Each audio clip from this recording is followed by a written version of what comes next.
Hi hello welcome to our channel. నేను మీ హరీష్. ఈరోజు మనతో పాటు ఉన్నారు జై స్వరాజ్ పార్టీ అధ్యక్షులు, అలాగే ప్రముఖ ఆయన రాజకీయ విశ్లేషకులు, జర్నలిజంలో కూడా చాలా అపార అనుభవం ఉన్నటువంటి కాసాని శ్రీనివాస్ గౌడ. ఆయన ఇప్పుడున్నటువంటి పరిస్థితులు అంటే రాజకీయ పరిస్థితులు, ఆంధ్రప్రదేశ్ అలాగే తెలంగాణలో జరుగుతున్నటువంటి ప్రస్తుత పరిస్థితుల గురించి, బీఆర్ఎస్ పార్టీలో వస్తున్నటువంటి కలహాలు, అలాగే ఆంధ్రప్రదేశ్ వైఎస్ఆర్సీపీ అలాగే టీడీపీ జనసేన వీటి మధ్య జరిగేటువంటి దాని గురించి కూడా ఆయన విశ్లేషణ అడిగి తెలుసుకుందాం. నమస్కారం. నమస్తే అండి సార్. మనం ముఖ్యంగా తెలంగాణ గురించి మనం మాట్లాడుకుందాం. ఇక్కడ మీరు రీసెంట్గా చూస్తున్నారు, బీఆర్ఎస్ పార్టీ ఏదైతే టీఆర్ఎస్ని బీఆర్ఎస్ పార్టీగా తీసిన తర్వాత అధికారం కోల్పోయింది. ఇప్పుడు ఆ పార్టీలో అంతర్గత కలహాలు, అది కూడా వాళ్ళ కుటుంబ సభ్యుల్లోనే మొదలయ్యాయి. కవిత గారి రూపంలో చాలా ఎక్కువగా ఆ పార్టీకి ఇబ్బందికర పరిస్థితులు అయితే కనిపిస్తుంది. కవిత గారు బయటకు వస్తున్నారు, వేరే పార్టీ పెట్టబోతున్నారు, ఆమెకి సపరేట్ ఒక వర్గం క్రియేట్ అవుతుంది అన్నట్టుగానైతే చాలా స్పష్టంగానే కనిపిస్తుంది. ఓకే, ఏమంటారు సార్ దీన్ని? ఓకే, ముందుగా TV24 యాజమాన్యానికి, సిబ్బందికి, ప్రేక్షకులకి జై స్వరాజ్ పార్టీ తరఫున శుభాకాంక్షలు తెలియజేస్తున్నాం. హరీష్ గారు, థ్యాంక్స్. ఎస్, మంచి సిచ్యువేషనల్ క్వశ్చన్ అండి. బీఆర్ఎస్లో జరుగుతున్నటువంటి ఇష్యూ ఏంటి? నిజంగానే ఇష్యూ ఉందా, లేదా క్రియేట్ చేయబడిందా, లేదా క్రియేట్ అయిందా అనే యాంగిల్లో వాస్తవానికి ఇరు రాష్ట్రాల్లో, సరే తెలంగాణ ఆంధ్రప్రదేశ్ ఉన్నా కానీ ఇరు రాష్ట్రాల్లో ఆసక్తికరమైనటువంటి చర్చ. అయితే వాస్తవానికి ఏంటంటే, బీఆర్ఎస్ ఎప్పుడైతే గత ఎన్నికల్లో ఓడిపోయిన తర్వాత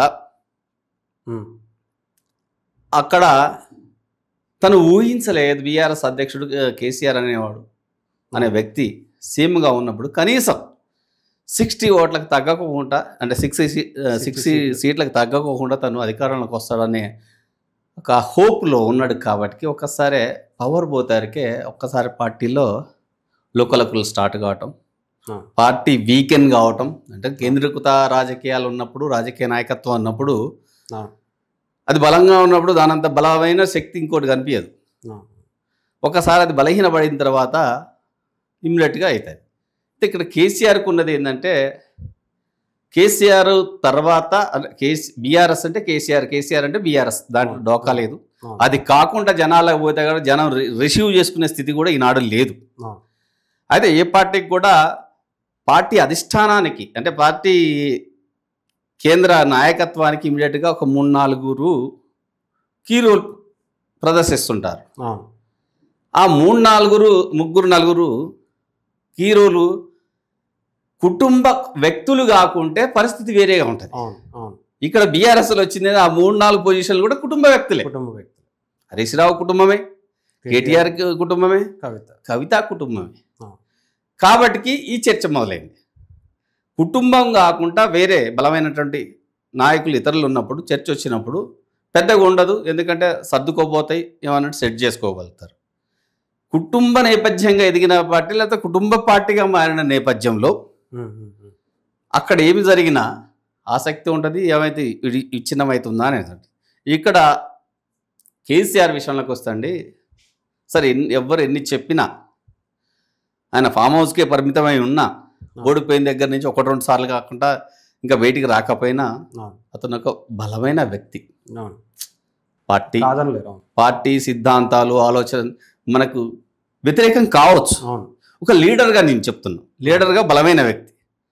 తను ఉండంగా పార్టీని విచ్ఛిన్నం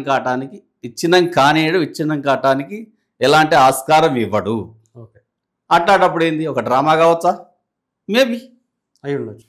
అంటే కావాలనే ఒక తెరపైకి తీసుకొచ్చి, అంటే ఒక అటెన్షన్ క్రియేట్ చేయటం, డైవర్ట్ చేయటం, చర్చ ఎక్కడికి బీఆర్ఎస్ మీదకి మరలటం, చివరికి వచ్చేసరికి కొడుకు, అల్లుడు, బిడ్డ అంతా ఒకటని ఒక ఏదో ఫైన్ ఫంక్షన్లో కలుసుకొని ఒకరికొకరు స్వీట్లు తినిపించుకొని అంతా ఒకటే, ఏదో జస్ట్ మీడియా కల్పితం, లేకపోతే పడనోళ్ళు కల్పితం, ప్రత్యక్ష పార్టీలు వేసినటువంటి నింద అంటే తెలిసి చెప్పుకోవడానికి. సరే, అట్లని చెప్పడానికి సార్ ఇప్పుడు ప్రత్యక్షంగా లేఖ కనిపిస్తుంది కవితది, దీన్ని ఏమన్నా అయితే ఒకటండి, కవిత లేఖ రాయటానికి, కవిత అమెరికాలోని జార్జియా టౌన్లోనో, వాషింగ్టన్లోనో, లేకపోతే ఆస్ట్రేలియానో, లేదా అండమాన్ నికోబార్ దీవులనో ఎక్కడో లేదు, హైదరాబాద్లోనే ఉన్నది.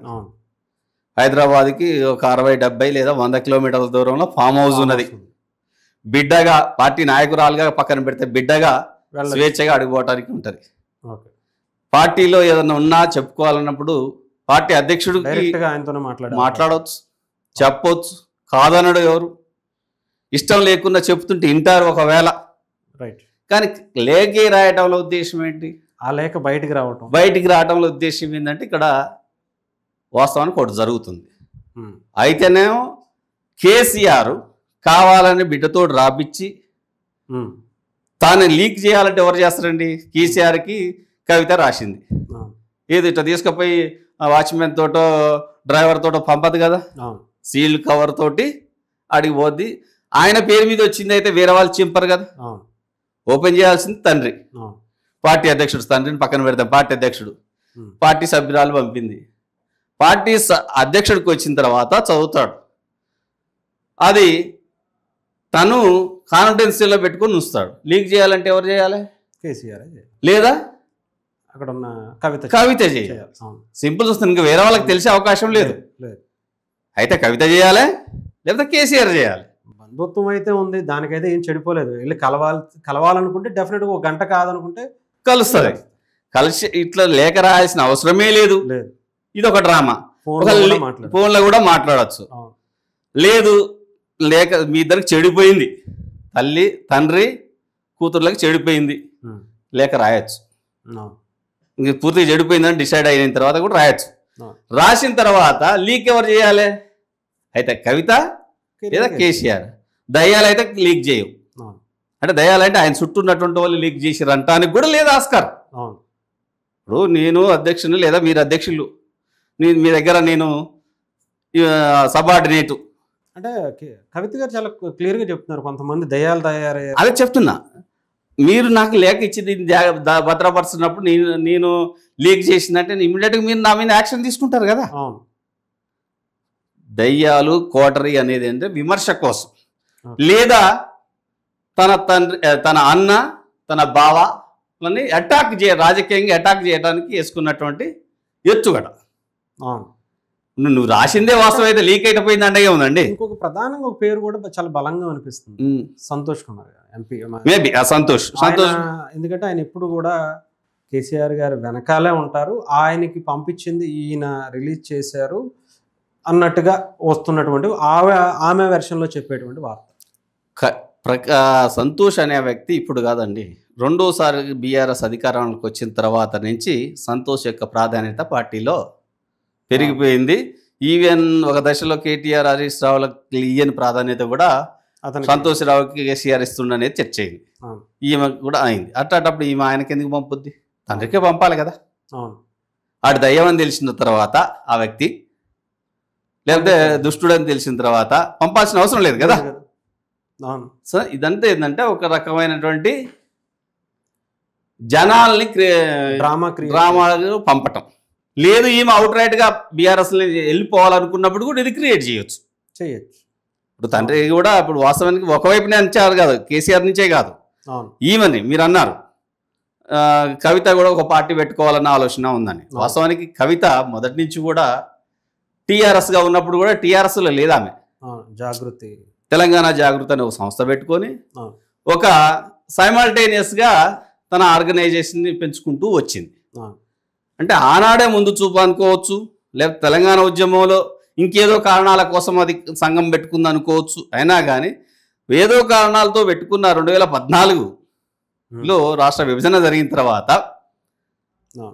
దాన్ని పార్టీకి అనుసంధానం చేసి విలీనం కాలే. కానీ దాన్ని సైమల్టేనియస్గా దానికి కమిటీలు వేస్తూనే ఉంది, ప్రోగ్రాంలు చేస్తుంది, దానికి అధ్యక్షురాలుగా కొనసాగుతూనే ఉంది. అంటే ఆమెకి రాజకీయ కాంక్ష అంటే ఏంటంటే రాజకీయాల్లో వచ్చినటువంటి సపోజ్ వార్డు మెంబర్ అయినా అల్టిమేట్గా ఈ దేశానికి ప్రధాని, ఈ దేశానికి ముఖ్యమంత్రి కావాలని కోరుకుంటుంది. ఈమె ముఖ్యమంత్రి సీటు చుట్టూ తిరుగుతున్న వ్యక్తి. వాళ్ళ అయ్యనే ముఖ్యమంత్రి. వాళ్ళ అయ్యా సపోజ్ వయసు ఇచ్చినా ఇంకేదైనా పక్క తప్పుకుంటే నేనెందుకు కూర్చోకూడదు? దాని గురించి ఆశ 100% వారసత్వం. ఇప్పుడు భారతదేశ చరిత్ర మొత్తం లేదా ప్రపంచ చరిత్ర మొత్తం మీరు చూడండి, రాజుల కాలం నాడే ఔరంగజేబు తన కన్న తండ్రిని జైల్లో పెట్టి తన నలుగురు అన్నదమ్ములను నరికి ఈ దేశ సామ్రాట్గా తీసుకున్నాడు. ఇట్లా మనం చెప్పుకుంటూ పోతే చాలా ఉన్నాయి. ఏదో లిమిటెడ్ రాజరికాల్లో వారసత్వం కానీ ఒకరినొకరు కొట్టుకోవటమే ఉంటుంది. ఇక్కడ కూడా అన్నెందుకు కావాలని నేనెందుకు కాకూడదు, అన్నకు అవకాశం వచ్చేస్తుంది అని అనుకుని ఉండొచ్చు అంటారా? 100%. అంటే ఆయన అయిపోతారు, నెక్స్ట్ ఇంకా ఆ అవకాశాన్ని నాకే రావాలనుకున్నప్పుడు ఏంది, ఒకవేళ బీఆర్ఎస్లు ఇక్కడ వాస్తవానికి ఏంటంటే భారతం గారు ఎక్కడికైనా ప్రపంచంలో తండ్రి కొడుక్కి ప్రయారిటీ ఇస్తాడు. సాధారణంగా ఉన్నటువంటి సమాజ స్థితి మనం కొత్తగా చెప్పేది కాదు. తండ్రికి ఇస్తాడు కాబట్టి, కొడుక్కి ఇస్తాడు కాబట్టి నేనే ఆల్టర్నేటివ్ వ్యవస్థను తయారు చేసుకుంటే ఆమె కూడా బిల్డప్ చేసుకుంటుంది కదా. మీరు అన్నట్టు అప్పుడు తెలంగాణ జాగృతి పార్టీ అయిపోతుంది. ఉదాహరణ ఇంకేదైనా పార్టీ పెట్టుకున్నా కానీ ఆ మాతృ సంస్థనే దాని రూపంగా మారుతుంది, రాజకీయ పార్టీగా మారుతుంది. కేసీఆర్ గారు ఎట్లా అంతకుముందు ఉద్యమ పార్టీ అన్నది ఇప్పుడు రాజకీయ పార్టీగా పెట్టుకుంటుంది. ఇంకో 3 ఏళ్ళు టైం ఉన్నది.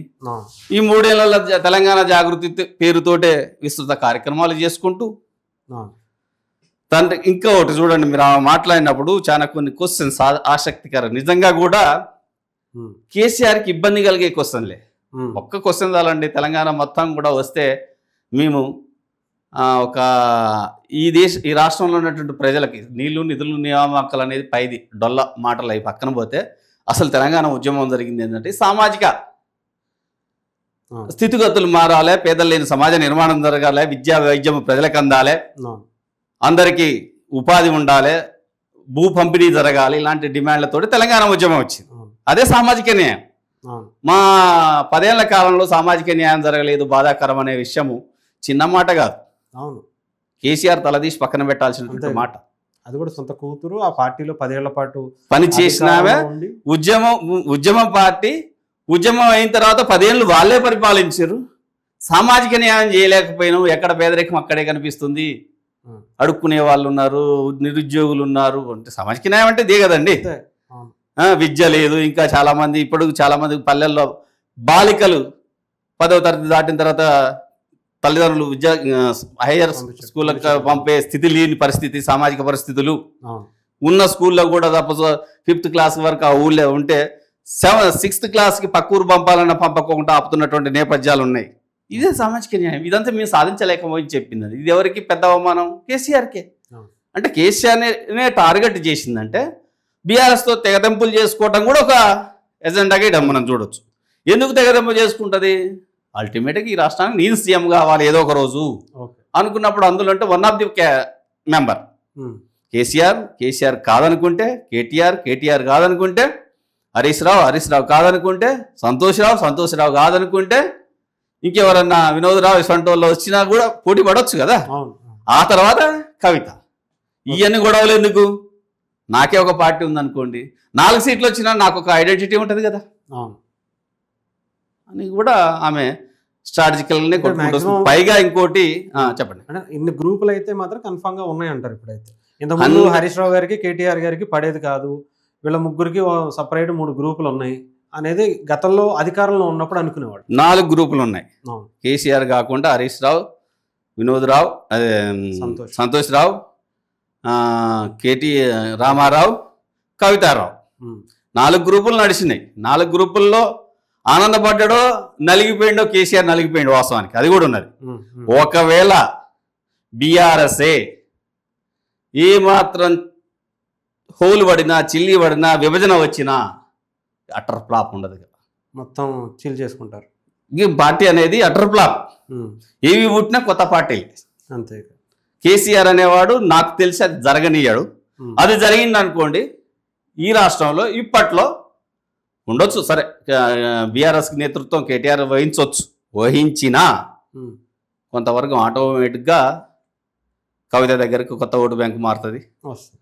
ఇక్కడ వీళ్ళిద్దరి మధ్య గొడవ ఎందుకని హరీష్ రావు మరి ఏం చేయమంటావు మామయ్య, సరే మామయ్యకి వీర విధేయుడైనా కానీ ఏం చేయమంటావు మామయ్య అంటే నీ ఇష్టం హరీష్, నువ్వు ఎక్కడన్నా నిర్ణయం తీసుకొని నేను చేసే పరిస్థితి లేదా, శిరసగా మంచుకొని పోయారు కదా అన్నప్పుడు ఆయన ఇంకొక పార్టీకి కాంగ్రెస్కో బీజేపీకో లేకపోతే ఆయన సొంతమో పార్టీ పెట్టుకోవచ్చు. అంటే మంచి అనుచర వర్గం ఉంది, మంచి బలం ఉంది. వాస్తవానికి కేసీఆర్ తర్వాత అంత పవర్ ఉన్నటువంటి వ్యక్తి, క్యాపబుల్ క్యాండిడేట్ కూడా అప్పుడు పవర్లు ఉన్నప్పుడు హరీష్ రావు. సో అక్కడ కూడా విభజన జరుగుద్ది కదా. ఇది ఏమైతే అల్టిమేట్గా బీఆర్ఎస్ వీకెన్ అయిపోతుంది. సో ఇంకో యాంగిల్ కూడా ఉందండి. తెలంగాణలో 2023 తర్వాత మళ్ళొచ్చే ఎన్నికల్లో బీఆర్ఎస్కి ప్రత్యేక నినాదం లేదు. ఎన్నికల జనాల దగ్గర పోవడానికి ప్రత్యేక నినాదం లేదు. ఇప్పుడు అంతకుముందు జై తెలంగాణ, రేవంత్ రెడ్డి అవినీతి పరుడు, కేసీఆర్ కుటుంబం పరిపాలిస్తుంది, వాళ్ళు దోసుకు తింటుర్రు అనేది వాళ్ళ మీద ఎఫెక్టివ్గా తీసుకొచ్చి కుటుంబ పాలన చేసుకొచ్చి ప్రజల మూడు తన వైపు తిప్పుకొని వచ్చిండు. ఇప్పుడు కేసీఆర్ కాంగ్రెస్ దించాలంటే ఏం చేయాలి?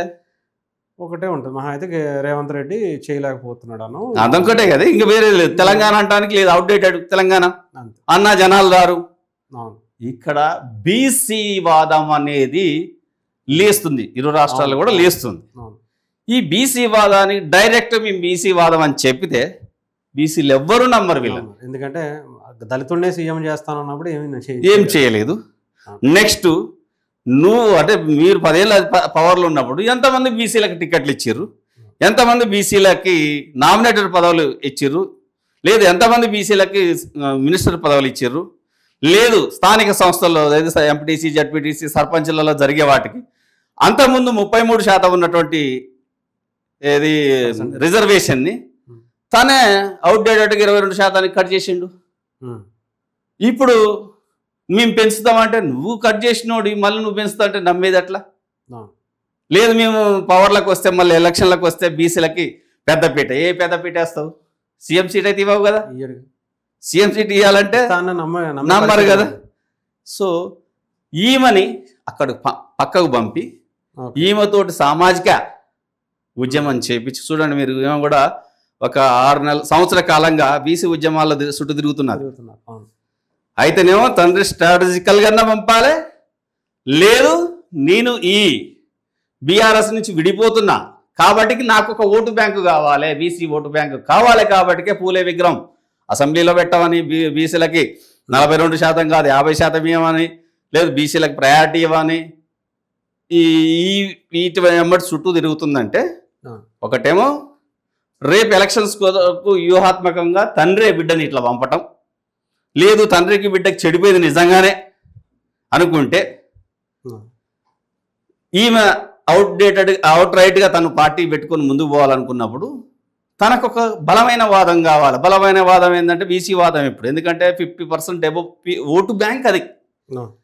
పైగా ఓటు బ్యాంకే కాదు, వాళ్ళు అడుగుతున్నారు మాకు మా వాటా అయింది, మమ్మల్ని ఎన్నాళ్ళు ఈ ఇబ్బందుల్లో పెడతారు.